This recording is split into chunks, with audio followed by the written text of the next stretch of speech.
Kolodun. Bismillahirrahmanirrahim. Assalamualaikum warahmatullahi wabarakatuh. Amit amit pasang taliman tabe mugi sinabetna ing iludina tinebihna ing tolak sari linepatna ing siku dendaning Gusti dumawana ing tawang tawang. Sih wiloso soho berkahing Gusti ingkang moho welas. Mugi kapitedakno anggen dumateng panjenengan sadaya tansah manggih rahayu wilujeng wonten pargian rahina punika. Hangormasi jejering titah sawantah Jalawa Walaka ingkang boten noncat saking lenaning kaprayitnan sumangga panjenengan sadaya mugi kersa kula dherekaken ngujuaken suka syukur ing ngarsaning Pangeran ingkang Maha Welas saha Maha Asih ingkang sampun hamuraken kanugrahan awujud punapa kemawon dumateng panjenengan sadaya dalasan kula. Satemah panjenengan sadaya saged pinanggih ing rahina punika kalian kayuman ing karahayon kanthi santi jaya wijayanti murih mulyaning nagari.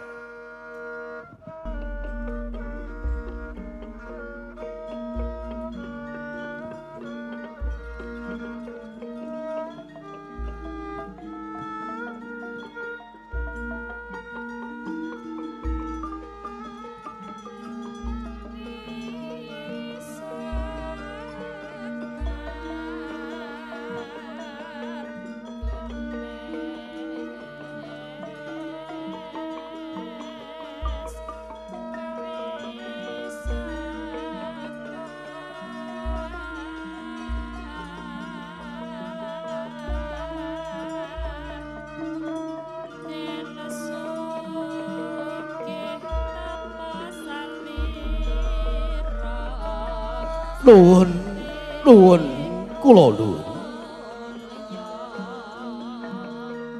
karahayon kawilujengan konjuk dumateng para tamu sinedahan kakung Dewa Putri.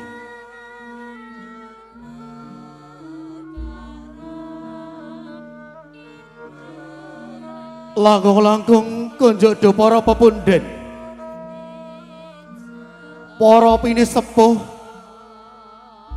sesepuh aji sepuh ingkang satuhu hanggeng mastuti dumateng pepayaning kautamin ingkang pantes pinundi saha kinabektin.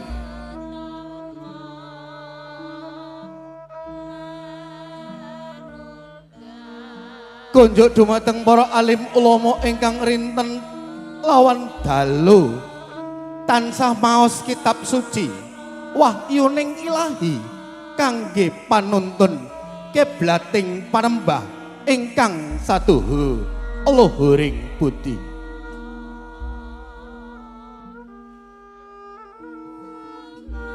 Ugi konjuk dumateng para pangemban pangbating praja satriyaning nagari mongko pandam pandoming kawula dasih ingkang satuhu kinormatan.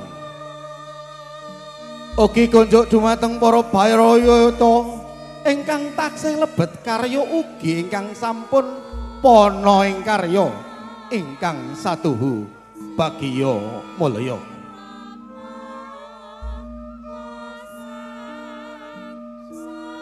Ugi boten katolempen selawat saha salam kita kunjuaken dumateng junjungan kita Nabi Agung Muhammad sallallahu alaihi wasallam ingkang kita tenggo-tenggo pitulungipun wonten ing yaumul kiamat samangke.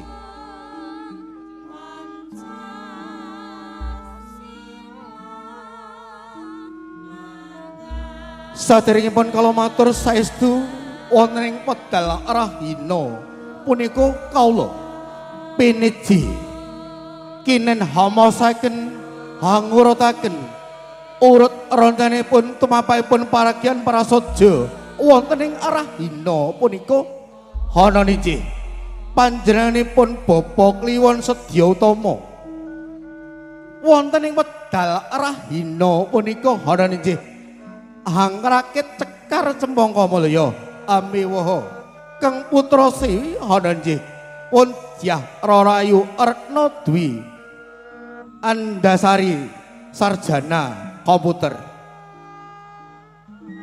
ingkang sapanggih badhe kacatukrama kalan Bagus Rendi Bagus Irawan putra dalu panjenenganipun Bapa Suratman Ibu Larni ingkang pidalem wingking dadapan RT 6 RW 7 Jatikuwung Gondangrejo Karanganyar. Saestu calon jerat mojo pinangenten serembit sampun netepi tata upacara ijab kabul diorkala dinten Senin Kliwon Surya kaping 13 April mapan wonten ing kantor KUA kanthi satataning nagari ingkang sampun lumampah ijab kabul watawis tabuh dasa ingkang sampun lumampah kanthi widodha aniring sambikala boten wonten alangan satunggal punapa.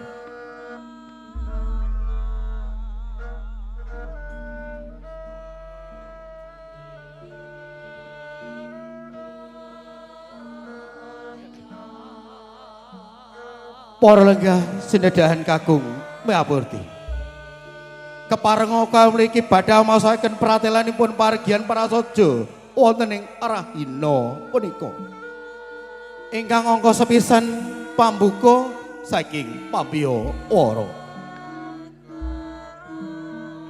Hangajati cara ingkang kalih sowanipun Sirat Maja pinanganten putri saking sasana Riyasa Sasana Adisarira tumuju ing sasana paragian lenggah wonten ing Kursi Irinenggo. Sinten to ingkang kepareng badhe nglarapaken Sirat Maja pinanganten putri ana inggih Ibu Anik Purwanti kalawan panjenenganipun Ibu Dr. Devi Usdiana Rosida Magister samangke ingkang saperlu badhe nglarapaken Sirat Maja pinanganten putri. Hangajati cara ingkang angka 3 sowanipun Sirat Maja pinanganten kakung samangke badhe kalawaken panjenenganipun Bapa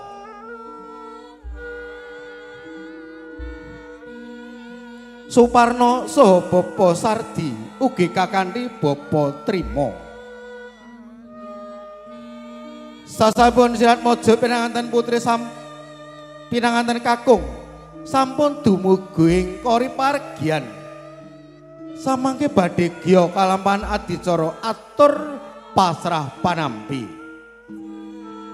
Atur pasrah panampi samangke badhe giya kaadari panjenenganipun Bapa Suparno Soleh Sarira saiki panjenenganipun Bapa Suratman ugi Ibu Larni. Sasampun adicara pasrah sampun paripurna giya katampi panjenenganipun Bapa Warta. Jumenengipun Bapa Warta samangke dinajaran panjenenganipun Bapa Pejo ahli madya ugi panjenenganipun Bapa Sudina sarjana ekonomi magister syais.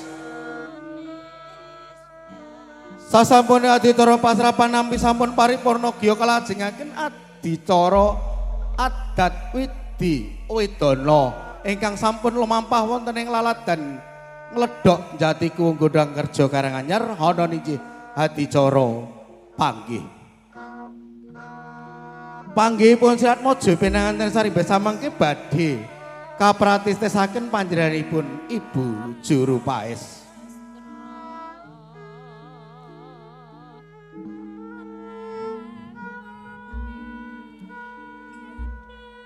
Sasampun adicara panggihipun Sirat Maja pinanten kekalih hanenjih kalajengaken mertui besan. Ingkang badhe mertui besan nggih panjenenganipun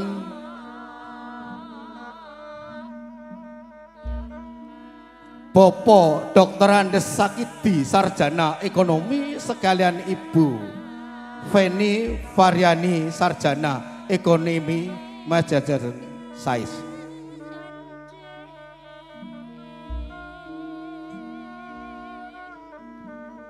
Sasampun adicara mertui besan giya kalajengaken saking keparingipun Bapak Kliwon Sedya Utama samangke badhe paring lelipur hanenjih beksan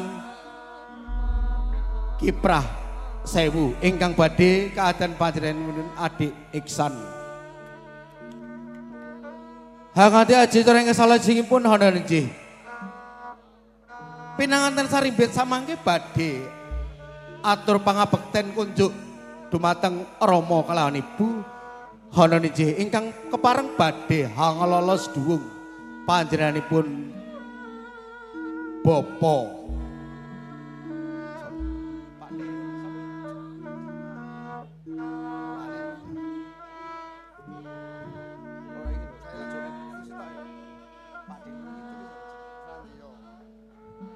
ingkang badhe kepareng lolos duwung samangke hanenjih panjenenganipun Bapak Rantiyo.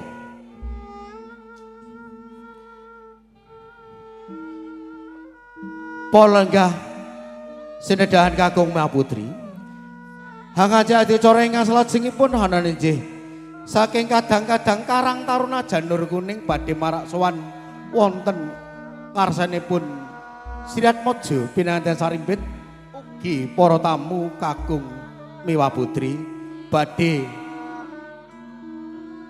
hangaturaken lepas lajeng kunjuk dumateng Sirat Maja pinanganten sarimbit.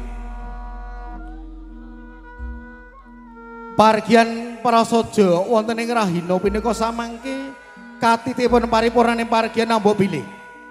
Sirat Maja pinanganten sekalian ugi kadang besan sutresna mbok bilih sampun kabedol saking sasana rinengga tumuju ing sasana pawiwahan katitip pargian sampun paripurna. Adicara pungkasan hanenjih pambedhelipun Sirat Maja pinanganten sarimbit ugi kadang besan sutresna samangke panjenenganipun Bapak Jailan ugi Ibu Rosita. Mekaten lan semanten pratelanipun pargian prasaja wonten ing Arahina punika. Nuwun. Nuwun.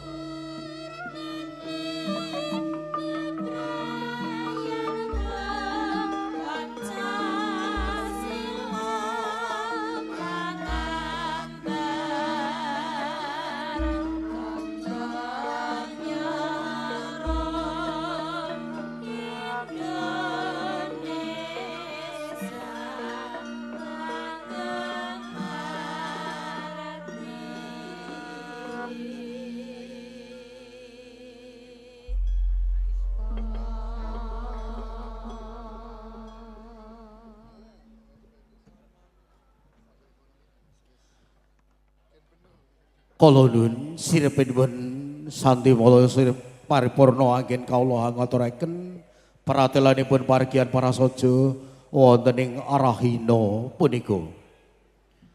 Para lenggah, para winisepuh sesepuh aji sepuh ingkang satu kinabekten. Sumangga panjenengan sedaya dalesan kula dherekaken maosaken basmalah sesarengan mugi pargian prasaja wonten ing Rahina punika saged lancar boten wonten alangan rubida punapa.